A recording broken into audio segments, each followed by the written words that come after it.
Bismillahirrahmanirrahim. Assalamualaikum warahmatullahi wabarakatuh. Apa kabar anak-anak ibu guru kelas 4 MI yang solih dan solihah? Semoga sehat walafiat ya. Amin. Anak-anak, kita akan berlatih bersama latihan soal STS atau PTS Genap SKI kelas 4 semester 2 yang terdiri dari 2 bab, diantaranya bab 6 Hijrah Nabi Muhammad SAW ke Taif dan bab 7 Isra Mi'raj Nabi Muhammad SAW. Perhatikan dan amati sampai akhir video ya, supaya anak-anak paham. Latihan soal STS atau PTS mata pelajaran lainnya bisa cek link di deskripsi ya anak-anak. Sebelum mulai belajar, anak-anak duduk dengan baik dan awali dengan berdoa kepada Allah agar bisa belajar dengan baik dan dimudahkan Allah dalam mengerjakan soal. Ayo berlatih. Pilihlah jawaban yang paling benar dengan menyilang huruf A, B, C, atau D. Nomor 1. Tahun wafatnya Khadijah, istri Rasulullah SAW, dan pamannya Abu Thalib disebut dengan tahun A. Tahun gajah, B. Tahun baru Hijriah, C. Tahun perjuangan, D. Tahun kesedihan atau Ummul Huzn. Jawabannya adalah D. Tahun wafatnya istri dan pamannya Nabi Muhammad disebut dengan tahun kesedihan atau Ummul Huzn.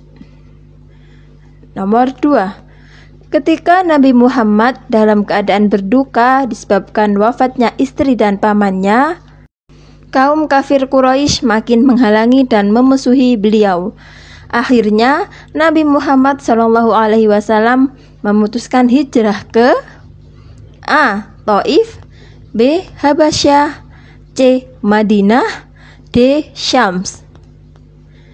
Jawabannya adalah A.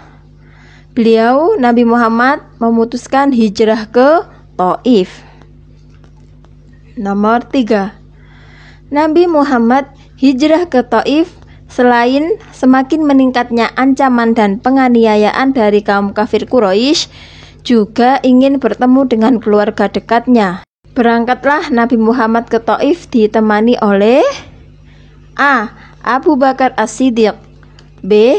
Zaid bin Haritsah, C. Umar bin Khattab, D. Ali bin Abi Thalib.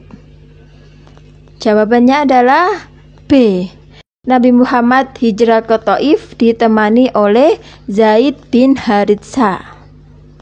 Nomor 4. Tanggapan masyarakat Taif terhadap ajakan Nabi Muhammad untuk memeluk agama Islam adalah A. Menerimanya dengan senang hati, B. Mengadakan perjanjian kesepakatan, C. Dimusyawarahkan dahulu dengan ketua Bani Saqif, D. Ditolak mentah-mentah. Mereka mengusir dan melempari batu sepanjang jalan, mencaci maki dengan perkataan yang sangat kasar. Jawabannya adalah D.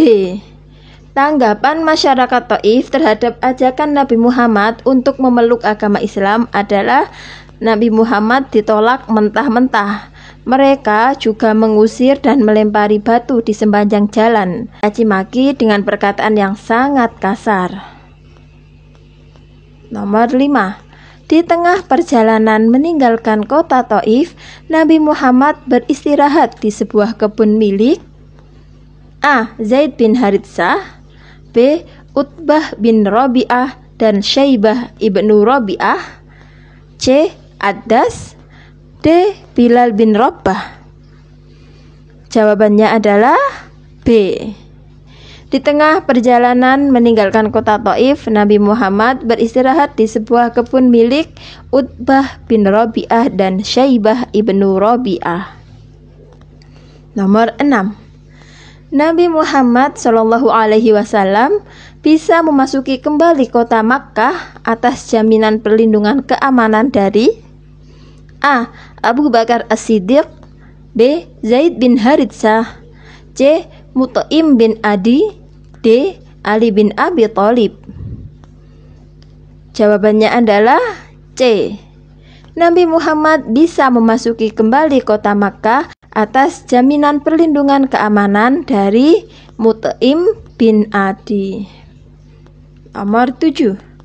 Ketika hijrah ke Taif, yang pertama ditemui oleh Nabi Muhammad SAW adalah Kinana, Mas'ud, dan Habib.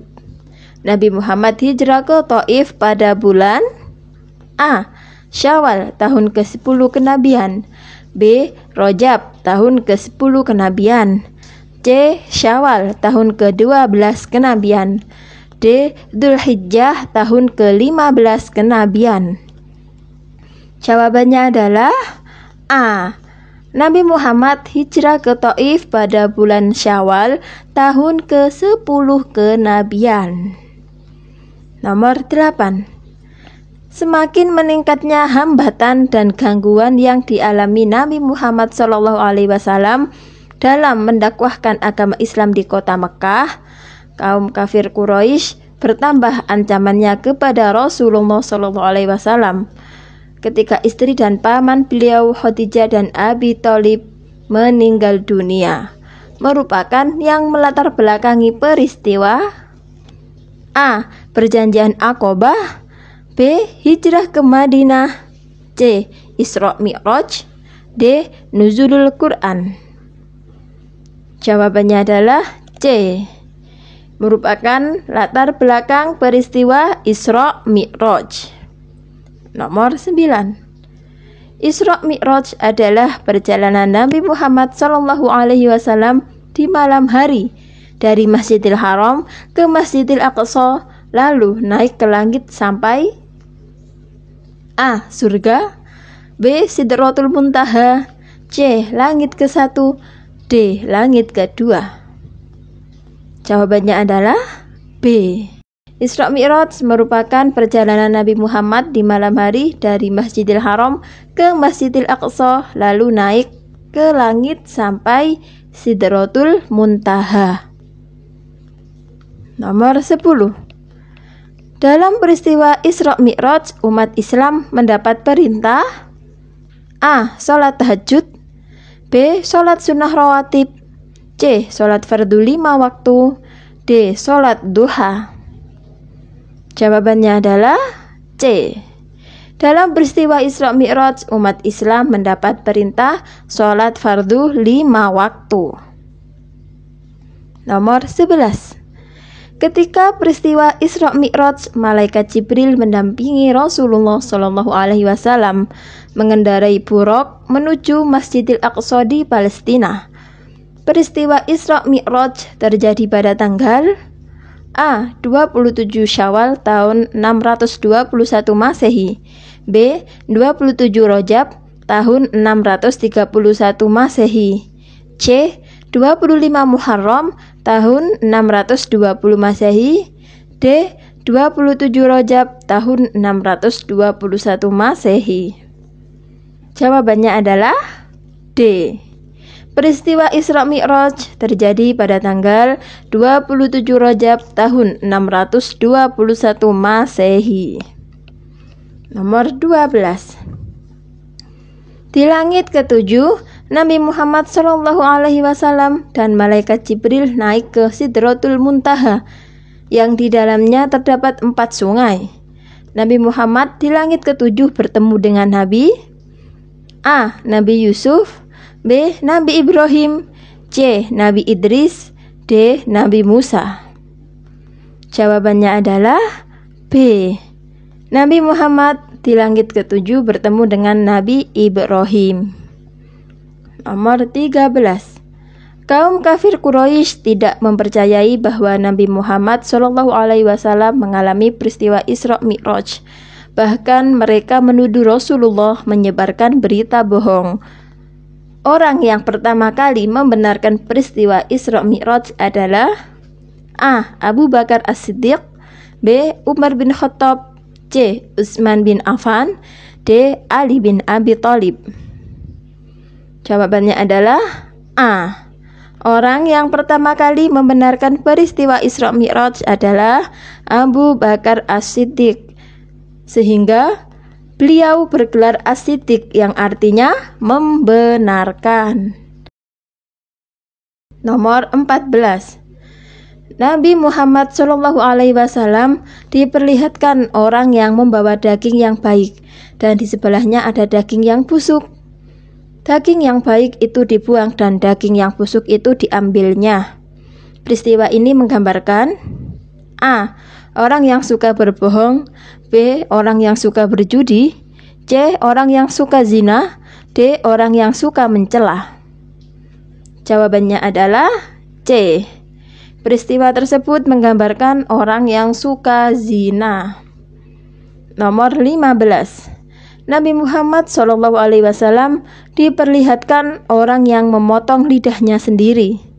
Peristiwa ini menggambarkan A. Orang yang suka boros, B. Orang yang suka berbohong dan selalu memperbincangkan keburukan orang lain, C. Orang yang selalu makan riba, D. Orang yang zina. Jawabannya adalah B. Peristiwa Nabi Muhammad diperlihatkan orang yang suka memotong lidahnya menggambarkan bahwa orang yang suka berbohong dan selalu memperbincangkan keburukan orang lain. Alhamdulillah anak-anak, kita sudah selesai berlatih bersama-sama. Semoga ilmu yang sudah kita pelajari dapat bermanfaat. Amin ya rabbal alamin. Ila liqa. Wassalamualaikum warahmatullahi wabarakatuh.